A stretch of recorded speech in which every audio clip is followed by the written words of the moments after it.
talking about personal preference here. Some players, when they're on the course, like to get excited, like Tiger used to when he used to throw around all those fist pumps.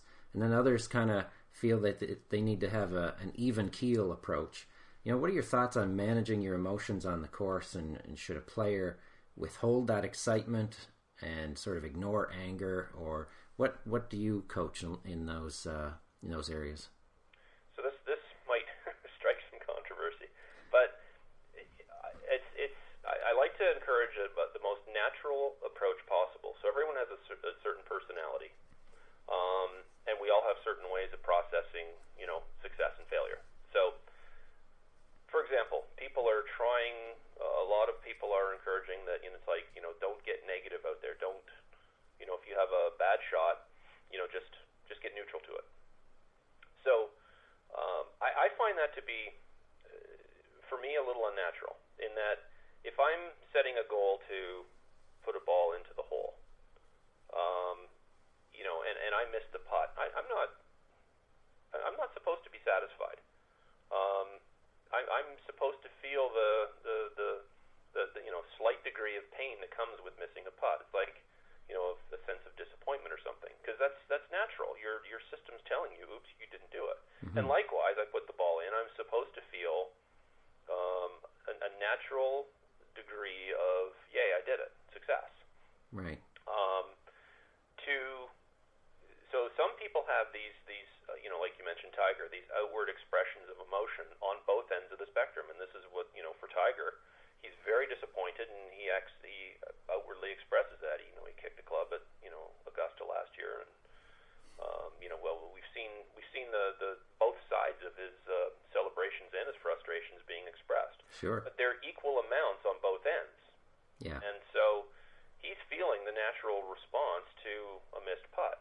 Now you watch another player, let's say Ernie Els, who, no matter what, or Retief Goosen, no matter what, it's the same. It's like, there's no outward expression. There might be an internal reaction, but there's no outward expression. That's their personalities. Right. As long as you're doing both, then you're going with the natural flow of things. But the problem that people have, I find, with this is that, you have an initial reaction that, oh, darn, I missed, and you feel disappointed. And you have a natural reaction for yourself. And by the way, I'm not promoting, bad etiquette, club throwing. It's like, yeah, this guy in this interview said I can get as mad as I can throw clubs and, yeah, bury it in the ground. Good disclaimer. What's that? Sorry? A good disclaimer. Exactly. There's my disclaimer. But I'm not promoting that whatsoever. What I am promoting is that we have appropriate expressions of our emotional reaction to a shot. But here's what I find to be the real difference, is that once that's over, the people that are really having a tough time with their emotions can't get control of of what they're doing with their attention, and they keep replaying the bad shot over and over and over in their mind, which is just going to continue to trigger that emotional state. And by doing that, you're disrupting your state and therefore your access to your skills. Yeah. It's like if I just go up and pinch someone, they're going to jump and go ouch, and they're not going to be happy about it. But they wouldn't sit and pinch themselves 30 or 40 times and escalate the feeling of pain that comes with the pinch. Right. So, it's just a matter of, allowing your personality to be part of your game, as long as you manage it in a positive way, that it doesn't have a negative influence on your game moving forward, and you use that to your advantage. Yeah, absolutely. We've seen a lot of kids that are out there copying, Tiger fist pumps. That must be the secret. Right. Well, the secret is really sort of underneath that, is that he's being himself. Sure. Yeah, no, that's true. Golf takes 4 to 5 hours in a lot of cases, and there's a lot of time in between shots, and sometimes people can get caught up analyzing and doing different things, and sometimes that's good time, sometimes it's not good time for different players. How do you teach players to manage their time between shots? So basically it's back to this state management piece, the state and access to skills. What between shots is going to determine the state we arrive at the next shot in. And a golfer's responsibility, if they're looking for higher performance, is to get to the ball in the right state so they have access to their skills. And there's two skills we're concerned with: decision-making skills, and of course our physical skills: putting, chipping, pitching, driving, ball striking. If you get to the ball in a less than ideal state, don't expect to make good decisions or have full access to your skills. So people will say things like, yeah, but that's hard. No, it's not hard. It's a skill. It's like lifting 30 pounds, a 30-pound dumbbell with a dumbbell curl. It's not hard. It just, you have to build up that capacity. Mm-hmm. And I can't encourage more than anything else on this. I cannot encourage people more than to realize that this is a skill. Everything we're talking about in this area of the game is a skill. If you do not practice it, you will not get better at it, and that is just the simple fact of it. And it takes as much work to manage this piece as it does your actual physical skill in the game, arguably more. At the same time, in real life, outside of golf, we have the opportunity to manage our state because we have as many things in our real life as we do in golf to practice it.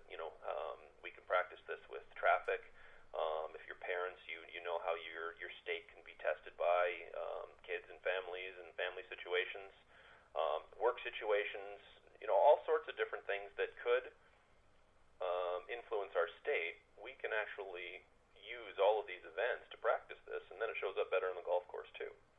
But back to your question, the state that we arrive at the ball in is going to be significantly influenced by how we use the time between shots. So back to the chart, managing our physiology, standing tall, breathing effectively, which I could probably talk all day about that, keeping your eyes up on the horizon as much as possible. Those are three simple things, and staying hydrated is huge. Getting hydrated before you get out there is a big deal. So from the physiological end of things, those are some quick tips on what people can do to manage their state.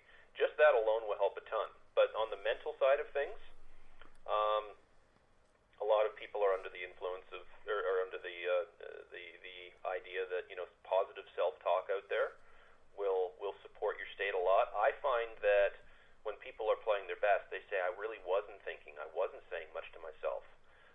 And so being able to hold your attention in the present, in your senses, and again, this is saying a ton too, is the key. Not so much holding your attention in your mind, but rather to stay present, you have to hold your attention in your body and in your sensory system. So you hear people like Fred Couples and Jack Nicklaus have all said, I just connect to the environment. There's an absence of thinking when you're in your senses. When you're in your physical sensations in your body, that's the easiest one.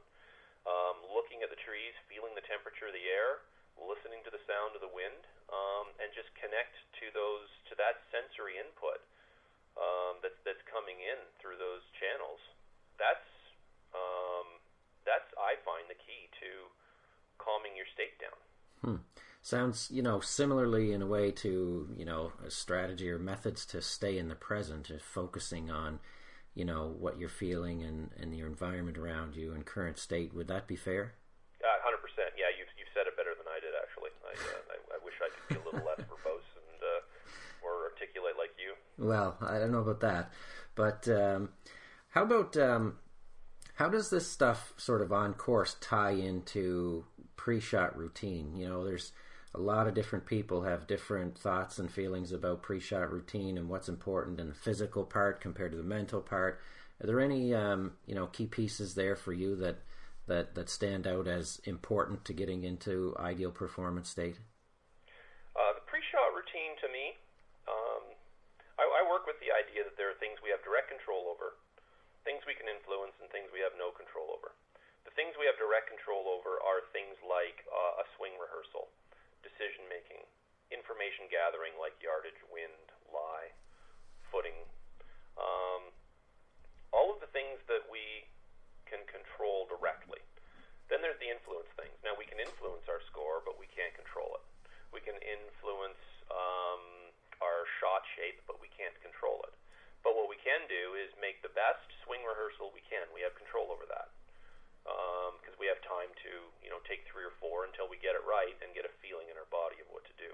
Right. We can be thorough in our decision making. We have full control over that because we have time to do that as well. Now, I'm not encouraging slow play. Get really good at this and do it quick. And if you're in the right state, decision making is very simple because there's not 3 or 4 parts of our mind having a conflict with each other trying to make a decision. Usually you just know, and when you're in the right state, your decision making is very simple. It seems like decision making to me is one of the most important parts of that routine when it comes to confidence. That's another topic I want to kind of hit on right after this. But when someone's going through a pre-shot routine, it seems like when someone doesn't have confidence, a lot of that is indecision, and just decision making seems really important to me. Is that true? Oh, I couldn't agree more. So let's use a simple example. If we're at Niagara Falls and there's a tight rope strung up over the falls, and I say, hey, why don't you walk across that? If you don't have enough skill to do that, your answer is going to be no. Yeah. But if I say, no, just believe in yourself. Just get up there and just visualize and believe in it. If you don't have the skill to pull that off, you shouldn't be trying it. Right. And you're not supposed to be confident in stuff that you can't do. So I find that, one of the biggest problems people have is they watch PGA Tour golf, and they think that that's golf. And that's golf for those players, like Phil Mickelson putting, trying to make this miracle shot from the trees and through this little hole, a little tiny opening in the trees. Yeah. He can do that because he's capable of that. Yeah. And he has a level of confidence in those types of shots. Many of us don't. And so we try stuff that we see because we think that's the way it's supposed to go, or basically our ego grabs the wheel and has control. Yeah. Versus really saying, can I do this most of the time? If I can't do it most of the time, say 70 to 80% of the time, I'm supposed to lack confidence over the ball. Right. Yeah. So our system is working perfectly if we don't lack confidence. It means we've made the wrong decision and we don't really understand our own game. Or we haven't been thorough enough in collecting information about yardage or, the landing conditions or, the green contours. So there's several factors that can, make our decisions incomplete. Part of it is, bad information gathering. Part of it's not understanding course management well enough. But when you get those things down, then your decision making, if you're playing within yourself, you're going to be relatively confident out there. Even when you're playing poorly and you recognize that your swing is, not where you want it to be, which is going to happen. Mm-hmm. You play with that swing, you're going to score the best you can that day, but not your best ever. Right. And that's golf. You have to accept that rather than trying to play the way we did in our best tournament or our best round.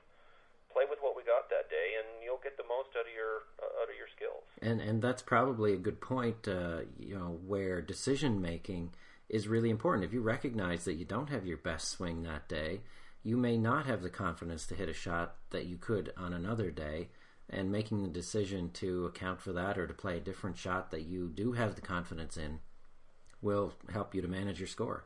100%. Or if you're working on something and you want to go out there and practice using your new swing or your new method in conditions, and then just accepting that your outcomes aren't going to be ideal, but you're going to use this as a round that you're going to develop your use of that new skill, then that's perfectly fine. And you're sacrificing score, but that's the cost of getting better sometimes, because taking something new to the course is always going to be a bit of a challenge. Just look at Tiger when he first made all of his swing changes, quite frankly. Yeah, definitely. For sure. Listen, I know we got to kind of wrap it up here, so but real briefly, when it comes to confidence, people want to have more confidence. Everybody's looking to have more confidence in the way they can play. I know there's really no shortcuts, but do you have anything that stands out? I mean, to me, it just seems like you need to work on stuff, and the more you work on it and the more you do it, it kind of builds your confidence. But what do you think about confidence, and what do you say about that? Play within yourself. Know your game. know your yardages, and make decisions based on what you're capable of.